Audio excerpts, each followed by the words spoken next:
Nouveau débat sur le plateau des cafés stratégiques. On était tout à l'heure en Ukraine et en Russie, on était en Afrique. On a changé de continent, nous voilà à Taïwan, donc en Chine ou quelque part non loin de la Chine, avec le thème suivant, le nouveau rapport stratégique dans le détroit du Taïwan et deux jeunes spécialistes. Alors je dis deux jeunes parce que vous êtes les plus jeunes spécialistes que je reçois sur ce plateau. Bonjour Hugo Tierney. Bonjour. Vous êtes enseignant à l'IEP de Lyon. Bonjour David Dalfoli. Bonjour. Vous êtes vous aussi un spécialiste de Taïwan et par définition de la Chine aussi, et enseignant à l'IEP de Lille. Alors, à chaque fois, je dis, on parle évidemment de l'Europe, on parle de Trump qui a fait une irruption dans ce débat stratégique. Ce que pour que vous constatez, c'est que Donald Trump parle beaucoup, beaucoup, beaucoup, mais il a jusqu'alors parlé très peu de Taïwan, Hugo Tierney. Oui, en effet, Donald Trump a, en fait, à Taïwan, il y a une expression qu'on utilise souvent pour caractériser l'attitude des États-Unis par rapport à leur soutien à l'île, qui est l'ambiguïté stratégique. Et je lisais un article hier avec l'auteur de l'article qui disait très justement que Donald Trump a été le premier président à assumer une réelle ambiguïté vis-à-vis de Taïwan, puisque au final, personne ne sait exactement quelle est sa pensée par rapport au soutien futur des États-Unis par rapport à l'île. Alors évidemment, David Elfoli, cette ambiguïté, elle n'est guère rassurante pour Taïwan. Non, elle n'est pas rassurante, mais au-delà même de la position des États-Unis, c'est l'ensemble des positions des acteurs autour de ce dossier. Parce qu'une des caractéristiques du dossier à Taïwan, c'est que ça ne concerne pas uniquement la République populaire de Chine et Taïwan. On est dans un jeu d'interaction avec beaucoup d'acteurs, l'Asie du Sud-Est, les États-Unis, l'Europe, les autres puissances régionales comme la Corée du Sud et le Japon. Et ce qui est en train de se passer aujourd'hui au niveau international avec alors on parle de basculement, moi je serais un peu plus prudent, mais en tout cas les transformations ou l'accélération des évolutions de la stabilité du système international crée non seulement une incertitude sur la situation propre autour du détroit de Taïwan, mais aussi est en train de reconfigurer ou redéfinir les positions d'autres acteurs, et c'est tout ce jeu d'interaction qui crée en fait la situation un peu inquiétante qu'on peut voir aujourd'hui sur la situation du dossier taïwanais. Alors l'ambiguïté à Taïwan, elle est forcément renforcée par l'attitude ambiguë de Donald Trump à l'égard de l'Ukraine. J'imagine qu'à Taïwan, on suit de très très près ce qui se passe en Ukraine. Hugo Tierney. Oui, oui, totalement. Les Taïwanais sont en effet inquiets. Enfin, il y a un mélange d'inquiétude et en même temps de confiance dans les intérêts américains, enfin, que les intérêts américains pour Taïwan. Parlez un peu plus proche du micro. Oui. Il y a une sorte de confiance quand même à Taïwan que le fait que Taïwan représente pour les États-Unis un intérêt plus important que l'Ukraine, et qui expliquerait ce changement brutal de priorité par l'administration de Donald Trump. C'est vrai que Donald Trump a clairement dit que l'Ukraine, ça ne l'intéressait pas vraiment, que l'Ukraine n'était pas une priorité des États-Unis. Je laisse de côté, entre parenthèses, la petite parenthèse de l'intérêt pour les terres rares. Il en est évidemment totalement différent de Taïwan, évidemment derrière de la Chine. Oui, oui, c'est sûr. La semaine dernière, le nouveau policy chief, le sous-secrétaire à la défense, le futur sous-secrétaire à la défense Elbridge Colby, a été entendu par les sénateurs républicains, et c'est une des têtes pensantes de ce parti vis-à-vis du revirement américain à partir de l'Ukraine vers la Chine. Après, je cite le discours de cet homme parce qu'il a beaucoup fait réagir. C'est quelqu'un qui fait partie du camp qui va prioriser le sujet chinois sur le sujet russe, tout simplement parce qu'il fait le calcul que la base industrielle et technologique de défense américaine n'est plus suffisante pour s'occuper des deux enjeux. Après, cet homme, si pendant des années il a été très proche de Taïwan, là il a tempéré quelque peu son analyse de la situation en disant que Taïwan n'était pas un intérêt existentiel des États-Unis. Alors ça Ça a provoqué une levée de boucliers parmi les analystes. Et en même temps, je pense que c'est un retour d'une certaine ambiguïté américaine qui avait été un petit peu... en gros, pendant 4 ans, Joe Biden, plusieurs fois, s'est prononcé en faveur d'une intervention armée américaine à Taïwan s'il y avait une attaque sans précédent, je le cite, de la part des Chinois. Trump, par la voix de ses conseillers, est en train de réintroduire une dose d'ambiguïté, notamment parce que, tout simplement, ils sont témoins directs de la portée de la modernisation de l'armée populaire de libération, l'armée chinoise. Et en même temps, cette ambiguïté est un moyen de dire aux Taïwanais il faut absolument que l'effort de défense soit fourni localement. Alors justement, David Dalfoli, quels sont les liens entre les États-Unis et Taïwan? Il y a un accord de défense ou pas? Un vrai accord de défense ou pas? Ou il y a un soutien général? Le soutien, il est surtout politique jusqu'à présent. Il n'y a pas d'article 5 entre les États-Unis et Taïwan. Non, et ça s'insère dans une politique plus générale. En fait, c'est toujours compliqué de mettre le dossier taïwanais un peu en silo par rapport à d'autres configurations. On est dans une configuration stratégique plus générale.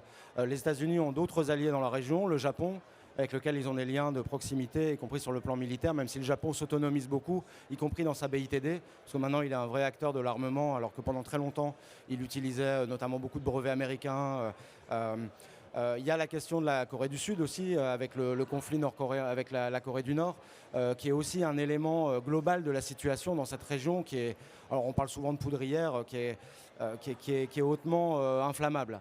Et puis il y a d'autres acteurs qui ne sont pas en proximité directe, mais il faut aussi relier ça au dossier taïwanais. C'est ce qui se passe en mer de Chine méridionale, avec des acteurs qui ont des positions aussi très différentes dans le conflit, et notamment parce que les États-Unis sont aussi un pivot de sécurité indispensable en mer de Chine méridionale pour protéger la liberté de navigation, pour apporter des soutiens en politique de hedging à certains pays de la région pour lesquels la question de la souveraineté en mer de Chine méridionale reste importante, même s'ils ont des relations économiques très étroites avec la Chine. Donc en fait, ce dossier n'est pas délié aussi d'une situation plus globale en Asie-Pacifique. Ce que je voudrais rajouter, c'est que l'ambiguïté stratégique américaine par rapport à Taïwan, elle s'insère du coup dans cette configuration plus large. Alors les États-Unis, pour l'instant, ont réassuré leur position auprès des États, notamment de l'ASEAN, sur la question de la mer de Chine méridionale, parce que là, il y a un intérêt vital de protéger la liberté de navigation de cette route maritime qui est essentielle pour la stabilité du commerce mondial. On l'a vu, ils renforcent leur position avec les Philippines, avec les tensions récentes. La question taïwanaise, du coup, elle s'insère aussi là-dedans. Après, ce que disait Hugo est tout à fait juste. L'ambiguïté que les États-Unis apportent sur la question spécifiquement de Taïwan est en train de crisper un peu les alliés américains dans la région. Les Japonais se font un peu de soucis, et ça fait longtemps qu'ils avaient anticipé une forme de retrait américain ou d'instabilité américaine de présence dans la région. La Corée du Sud, on a suivi l'actualité la récente, refait des efforts très très importants sur le plan de sa sécurité, parce qu'elle n'est plus garantie non plus d'avoir une aide américaine s'il y avait un conflit de haute intensité avec la Corée du Nord. Et finalement, on se demande si par rapport à ce qui se passe à l'Europe, les États-Unis de Donald Trump n'ont pas une vision relativement cohérente sur leur rôle dans tous ces conflits, une vision davantage impérialiste et égoïste de la part des États-Unis qui pousse à garder des alliances. Et là, c'est le cas, ils n'ont pas dénoncé leurs alliances en Asie de l'Est, mais effectivement en transférant une partie de l'effort sur les acteurs locaux, en jugeant qu'il faut d'abord qu'ils pensent eux-mêmes à leur propre sécurité, qu'ils investissent davantage dans leur propre sécurité, tout en gardant une possibilité pour les États-Unis éventuellement dans leur dialogue avec la Chine.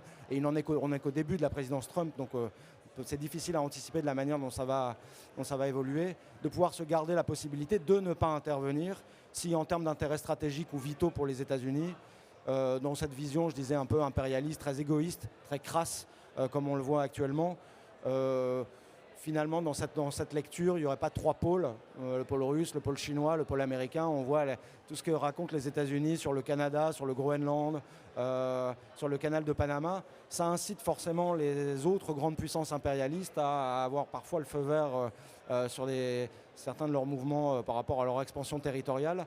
Et personne ne sait aujourd'hui si les États-Unis seraient prêts à s'investir pour une guerre qui serait nécessairement très coûteuse par rapport à ce que disait Hugo sur l'investissement militaire et l'avancée technologique qu'ont aujourd'hui les Chinois sur le plan militaire, dans un conflit de haute intensité autour de Taïwan, où l'intérêt pour eux commence à devenir, même sur le plan économique, relativement limité. Alors, on a bien compris qu'il y avait un réarmement général dans cette région du monde. Est-ce que les Taïwanais participent à ce réarmement? On a l'impression qu'il y a pas tant que ça, que les Taïwanais, Hugo Tierney, se réarment, bien sûr, mais pas tant que ça. Que la perception de la menace chinoise, elle n'est pas si forte que ça. En tout cas, c'est plus subtil qu'on ne peut l'imaginer.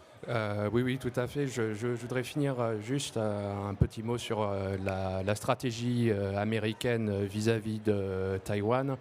Je crois qu'il faut, pour regarder ce que les Américains ont en tête, il faut toujours se rapporter à la stratégie du Rimland qui avait été théorisée par Nicolas Spieckmann. Quelle est-elle? C'est justement cette stratégie du Rimland. Elle perçoit l'Amérique comme entourée par deux mers et avec en face un énorme continent eurasien. Et ce continent eurasien, il est susceptible, si les Américains laissent faire, d'être dominé par une grande puissance hégémonique eurasienne. Et donc l'intérêt des Américains a toujours été de faire en sorte qu'une puissance hégémonique eurasienne ne voit pas le jour. Et comment est-ce qu'ils ont fait ça? Tout simplement en cherchant à contrôler les littoraux autour de l'Eurasie, que ce soit... en fait, le Rimland, c'est ça, ce sont les littoraux au sens large autour de l'Eurasie, que ce soit l'Asie-Pacifique avec la chaîne d'îles, ou que ce soit l'Europe de l'Ouest avec l'OTAN.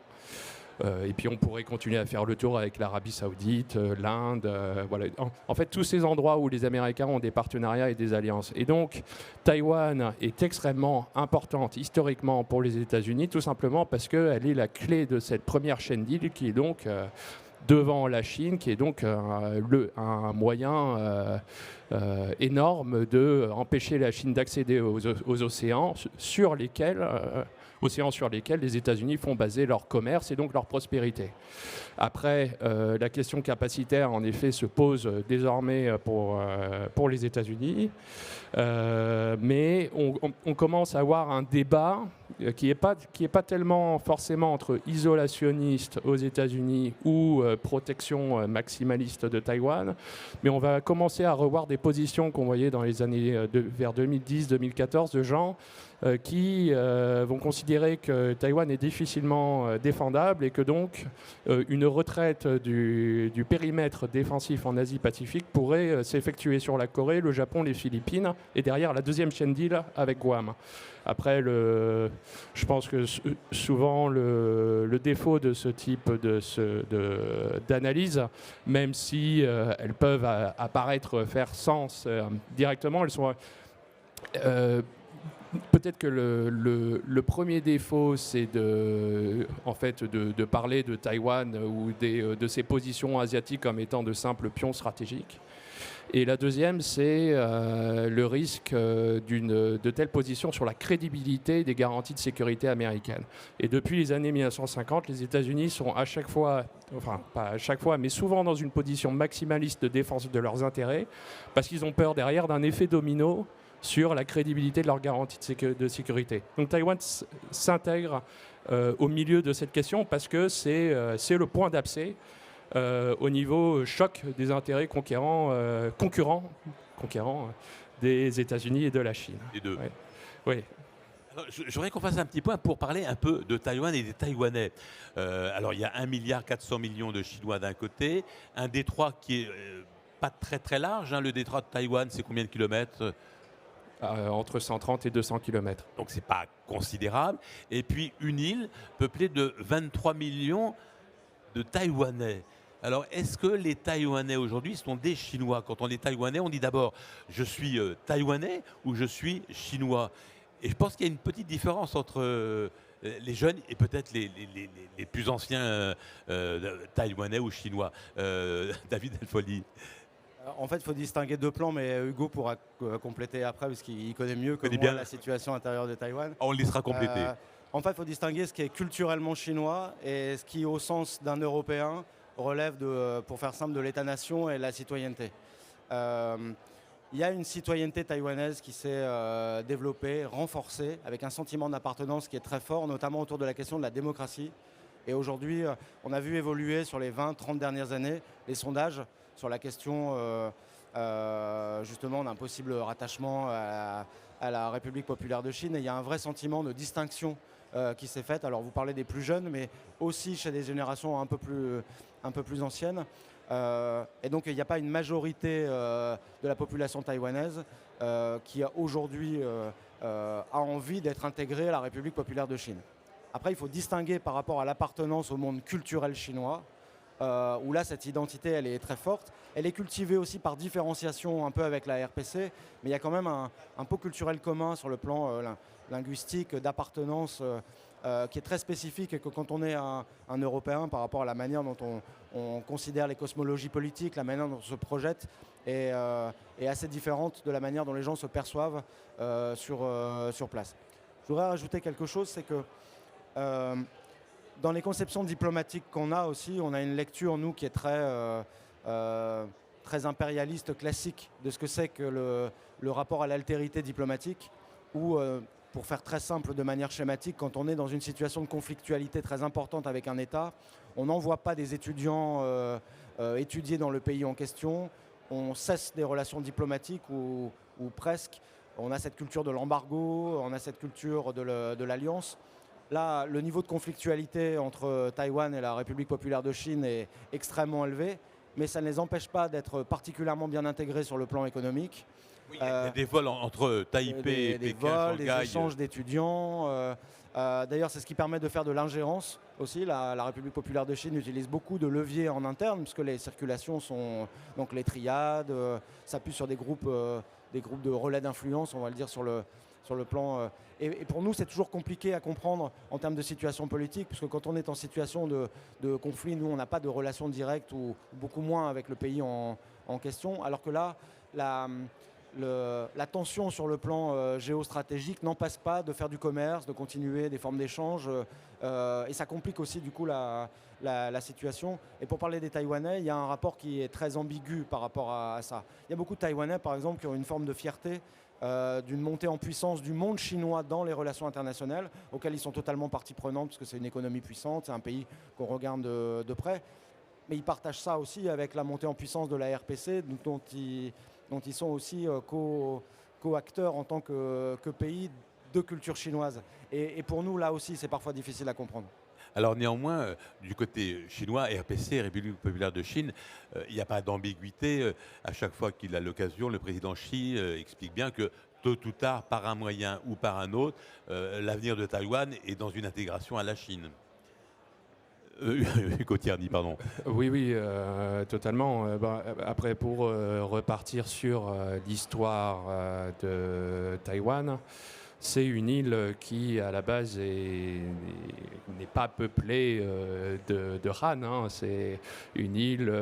Il y avait des Taïwanais avant l'arrivée de Chiang Kai-shek et oui. de ses partisans à Taïwan. Mais même avant ça, avant ces Taïwanais dits de souche, je vais y revenir, il y avait des populations austronésiennes dont l'origine géographique exacte fait débat. Mais enfin, ce sont les premières populations de Taïwan. Là-dessus, les Chinois ont eu des ports, des installations de pêcheurs. Taïwan a été une île de pirates pendant très longtemps. Et des pirates, je dis ça pourquoi? Parce que ces pirates ils étaient là parce qu'il y a des routes maritimes extrêmement fréquentées autour de Taïwan depuis au moins la dynastie Ming, parce que Taïwan est entre... On va dire la nuit des temps. Ouais, entre Asie du Sud-Est, Asie de l'Est et le Japon. Et c'est comme ça que les Européens se sont intéressés à Taïwan. On a eu une implantation hollandaise, espagnole, et puis grâce à cette implantation et cette dynamisation du commerce, des migrants chinois sont arrivés. Et ces migrants chinois sont les ancêtres des Taïwanais dits de souche. Je pense aussi que Taïwan, si vous voulez, pour les Chinois, depuis qu'ils sont rentrés en contact stratégique avec l'île, c'est un risque militaire pour eux. Où Taïwan a été à la fois un centre de pirates, a été aussi un centre d'opposants politiques, et il était important pour le pouvoir central en Chine, que ce soit les Mandchous ou aujourd'hui le gouvernement communiste à Pékin, d'occuper cette île dans le but qu'un adversaire ne l'occupe pas et puisse s'en servir de base pour menacer son littoral ou menacer ses routes maritimes. Et je crois que cet intérêt chinois qui transcende les époques était aussi vrai à l'époque qu'il le reste aujourd'hui. Alors, on arrive un peu à la fin de cette séquence. On a expliqué au début qu'effectivement, à Taïwan, on suivait de près ce qui se passait en Ukraine. Et effectivement, le lâchage, entre guillemets, parce que ça peut changer d'un jour à l'autre, des Américains de Donald Trump, peut donner un feu vert aux Chinois pour intervenir et envahir Taïwan, bien évidemment. Mais d'un autre côté, peut-être que les Chinois à Pékin suivent ça avec la même intention, c'est-à-dire que Vladimir Poutine espérait occuper et prendre le contrôle de l'Ukraine en 48 heures ou 3 semaines, et peut-être que finalement, la résilience que les Ukrainiens ont prouvée, les Taïwanais pourraient avoir la même résilience et la même résistance à l'égard d'une invasion chinoise. David Alfoli. Alors je peux commencer, puis je te laisse... Allez, tous les deux, vous aurez un temps pour la conclusion. Cette dualité que vous proposez, ce que vous avancez, c'est actuellement la dualité qu'on a au sommet de l'État chinois. Je voudrais préciser quelque chose, on en a beaucoup parlé avec Hugo. On a souvent un tropisme, nous, parce qu'en ce moment, on écoute beaucoup la Russie. Il y a une forme d'unanimisme du discours au niveau de la nomenclature russe, qui n'est pas la même chose au niveau de la nomenclature chinoise, qui est beaucoup plus, même si on a l'impression qu'ils parlent d'une seule voix, les débats sont importants. On le voit sur la Corée du Nord, par exemple, où il n'y a pas d'unanimisme à l'intérieur de la nomenclature chinoise sur la position exacte à avoir avec le régime nord-coréen. C'est la même chose avec Taïwan. Et en ce moment, au plus haut de l'État chinois, il y a une vraie réflexion qui est celle qui transpose un peu celle que vous évoquez. À la fois, certains pensent que la présidence Trump peut être une opportunité pour accélérer le mouvement sur la récupération, la captation de Taïwan d'une manière plus ou moins violente. D'ailleurs, la Chine s'y prépare sur le plan économique, en essayant d'être moins dépendante des chaînes de valeur, notamment en termes de semi-conducteurs, et c'est très très important pour l'économie chinoise, en essayant de développer ses propres filiales sur place. On a beaucoup dit que les Chinois n'envahiraient pas Taïwan parce il y a des gros intérêts économiques pour eux derrière. Ils sont en train d'essayer de faire baisser cette dépendance économique. Sur le plan militaire, Hugo pourra vous en parler plus que moi. Ils font aussi tout ce qu'ils font. Et à l'inverse, il y a aussi des gens à l'intérieur de la nomenclature du Parti communiste chinois qui pensent aussi que c'est non seulement très dangereux avec la situation que vous avez décrite en Ukraine, dans l'isement, mais aussi très dangereux pour les plans internationaux de développement et de déploiement de Belt and Road Initiative, en suscitant de l'hostilité, en montrant un visage qui finalement pourrait pénaliser leur système de connectivité économique au plan international, ce que moi j'appelle l'interdépendance hégémonique. Quand on est interdépendant, même de manière hégémonique, on a beaucoup à perdre de créer une situation conflictuelle de haute intensité, notamment par rapport au modèle de développement qu'a la Chine. Ce n'est pas du tout le même modèle de développement que la Russie. Et donc, il y a aussi ce frein-là qui est encore un facteur d'optimisme, même si de plus en plus, il faut être pessimiste pour Taïwan. Hugo Tiani, la continuation de la réflexion de David Alfoli. Oui, en effet, on peut être dans une certaine forme pessimiste parce que je pense qu'il y a plusieurs équilibres autour de Taïwan qui ne sont pas très heureux et qui vont dans le sens d'une déstabilisation de la situation. Le premier, c'est qu'au niveau militaire, au niveau stratégique, la Chine non seulement a beaucoup d'intérêt pour la prise de Taïwan, et la deuxième, c'est que elle fait tous les efforts militaires pour être en situation de pouvoir faire quelque chose si Xi Jinping en donnait le signal. Le deuxième facteur, c'est sur Taïwan même, où on a un phénomène de sentiment d'identité nationale qui est taïwanais et qui est absolument structurel et qui place Taïwan, Pékin et Taipei sur une route de collision. Après, ce sentiment identitaire taïwanais aurait pu être quelque part une bénédiction pour un effort de réarmement taïwanais qui soit, comme disait le Bridge Combi, justement laser focused sur la Chine. Mais Taïwan, derrière ça, reste un pays extrêmement divisé politiquement où les deux camps bleus et verts, le Kuomintang et le DPP, le Kuomintang a majorité sur la législature et le Kuomintang, le DPP est au gouvernement. Le souci, c'est que ces deux forces sont non seulement incapables de trouver une vision consensuelle de leur intérêt, mais aussi de leur identité nationale.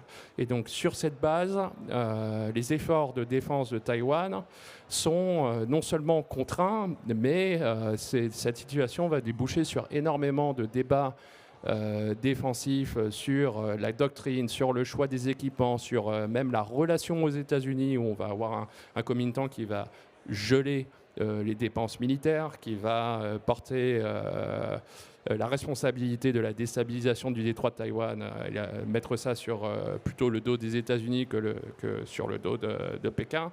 Et donc on a deux têtes qui ne se comprennent pas beaucoup. On pourrait continuer sur l'influence du Kuomintang sur les élites militaires de Taïwan, qui peuvent être assez conservatrices, qui peuvent avoir des choix de doctrine que les Américains vont définir comme manquant de raisonnement stratégique ou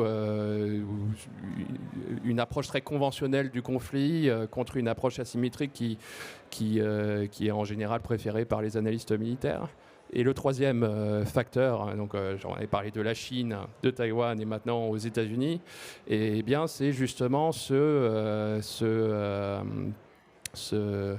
peut-être ce demi-pas en arrière qu'on a vu chez Elbridge Colby lors de son audition au Sénat la semaine dernière, parce que les Américains sont réellement inquiets de l'état de leur base industrielle de défense et en même temps de la modernisation de l'armée populaire de libération et, en troisième point, de la capacité, peut-être même de la volonté politique des Taïwanais d'aller, de démontrer leur détermination. Donc là, du point de vue de Pékin, Pékin se met dans une position de supériorité de plus en plus claire dans le détroit de Taïwan.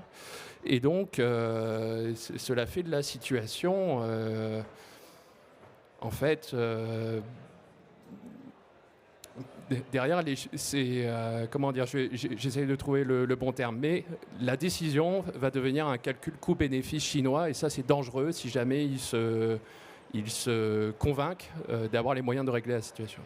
Merci à tous les deux de nous avoir évoqué dans la nuance. On a compris que la nuance était importante pour établir les nouveaux rapports stratégiques dans le détroit de Taïwan.